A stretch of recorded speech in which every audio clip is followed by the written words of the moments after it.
Hello mga stories, welcome back sa ating content. So, another Reddit na naman tayo. So, okay, daming issue dun. Ito naman galing to sa Chika PH. Starbucks issue, commoner na ang inarte kasi mali ang spelling ng pangalan. Oh my god. So, parang yung, alam mo yung sa,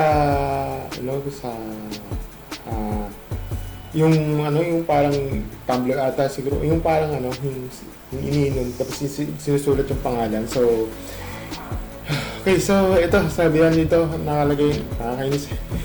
Ito naman, ito sa screenshot nito, so 2 page pa lang to. So, okay, so, tika lang, bago ko basahin to, nilagay, may napansin ako sa caption dito. Sabi niya dito, reposted as mentioned by admin to blur the name. Napaka-arte talaga ang mga Pilipino, no? Seryoso ba? Dahil lang sa mali pangalan? Kala mo naman, kakamatay ang Starbucks pag nawala siya eh. May pa-PSA pa yan siya. Kala mo, sino pwe? Diba? Ganun. So, ulitin natin. So, Starbucks lost a loyal customer today. Starbucks has always been my go-to place to relax, read, get some work done, and enjoy a good cup of coffee. I almost call myself a loyal. Huwag mo akong, yung mga loyal na yan, huwag mo akong ibabanggit, yung susumbatan ng loyal mo, yung loyal na yung customer mo. Diba? I said almost because I also regularly go to Boss Coffee. But today was the first time I left Starbucks disappointed. I ordered a grande cafe americano and a cinnamon Danish, planning to stay a while and read. The kiwi wasn't too long. When it was my turn, the barista asked for my name, diba, as usual, and wrote it on the cup. When he set the cup down, I saw it read Jade. I corrected him saying it should be JP. No apology, he crumbled the crumb and grabbed the new one and even spelled out the initials. It's JP. J for Juliet and P for Papa. JP. Diba? Sabi niya. After that, I handed over a 1,000 pesos bill for the payment and asked if I had the smaller bill, but I didn't. But I hoped to get the chance later since I'll be staying there anyway. He borrowed my receipt to a house as a reminder, but ended up giving me a change right then, and yet he still kept the receipt with him. I wanted from my order. A few minutes passed and I heard the barista call out in an unpleasant tone, Cafe Americano for JC. Okay, I didn't react. It wasn't my name. I'm sure someone else a similar order. But after some more minutes, I added cinnamon Danish to the. I did. So it says to the Danish to the But I didn't react. I wasn't my name. I assure someone else I had a similar order. But after 7 more minutes and additional cinnamon Danish to the tray, I started to wonder still JC na nakalagay was being called repeatedly and coldly with no one stepping up. That's when I realized that meant me. Frustrated and disappointed, I decided to walk out without calling my order. It's been about 30 minutes now. I imagine they still calling out JC for an order. That's probably headed to the garbage can soon. Sorry, Starbucks. Today, you lost a customer. Okay, so hindi ko alam anong pinagpupuntahan mo. Parang nagiging big deal yung isang pangalan, di ba? JC, JP, o what?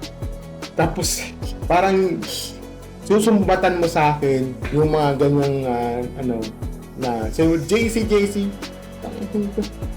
ay nako, anong issue dun? Yan yung yung mga commoner na mga inarte, yung mga inarte dyan, nako, sabi ko sa inyo, medyo naiinis ako sa mga ganyan, no? Alam mo, simpleng bagay, Di ba? Simpleng bagay, ipinapalaki mo pa dahil sa mo, I lost a customer.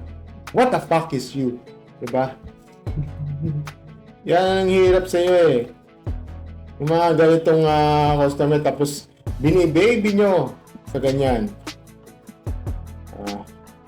Iyanin ko yan ha. Pag once na trigger to, ipipin ko ang comment ninyo. Sabi ko.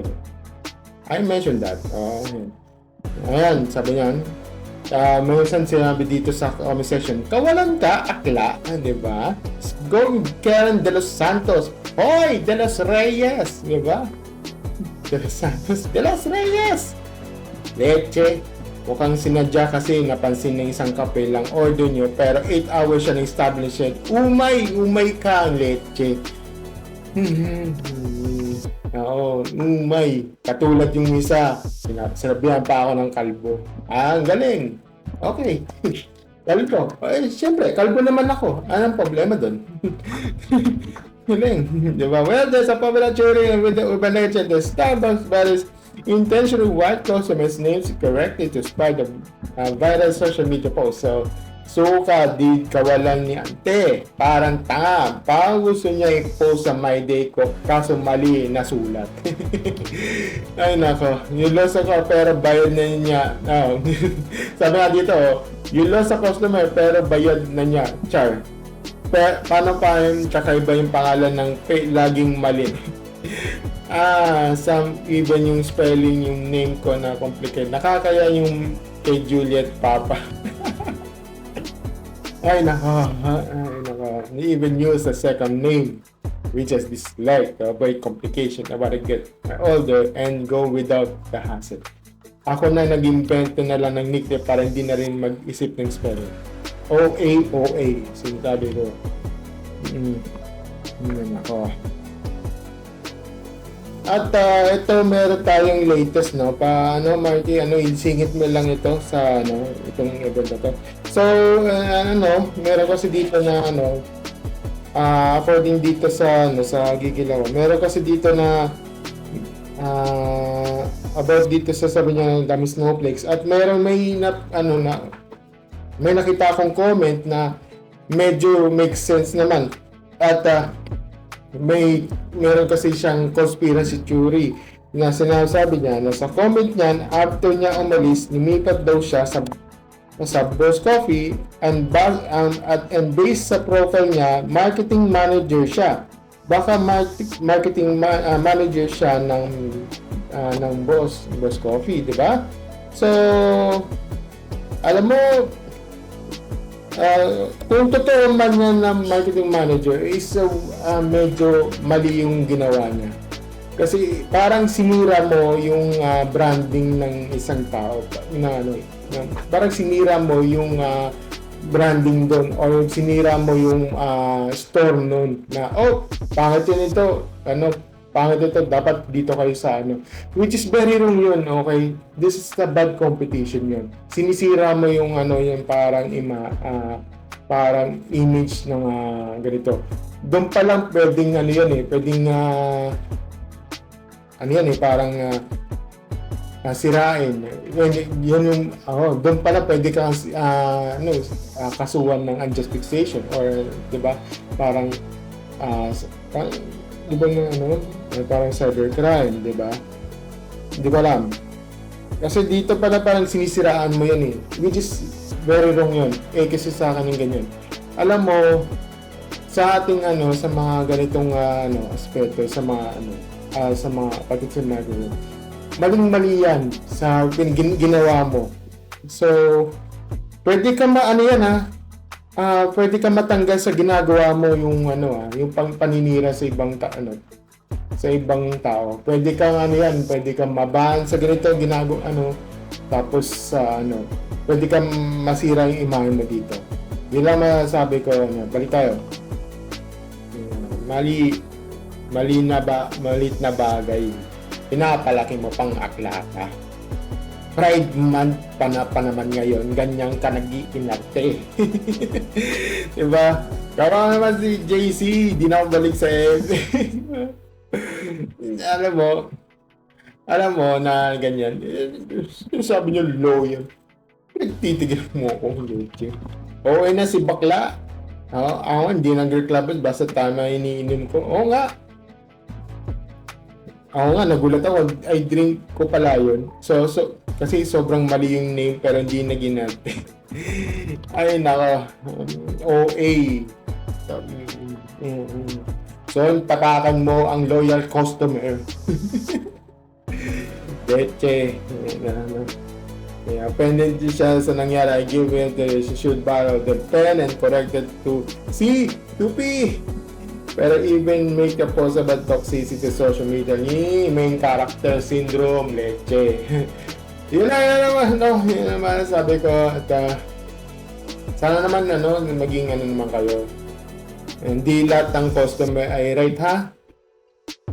Kasi pangalan lang yan, eh. Big deal naman. Ikaw sana kung na iba yung kung sana kung mali yung na order mo o iba yung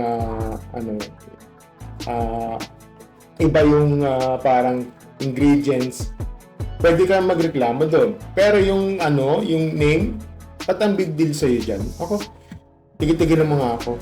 Wala mga sorry silang next video tayo.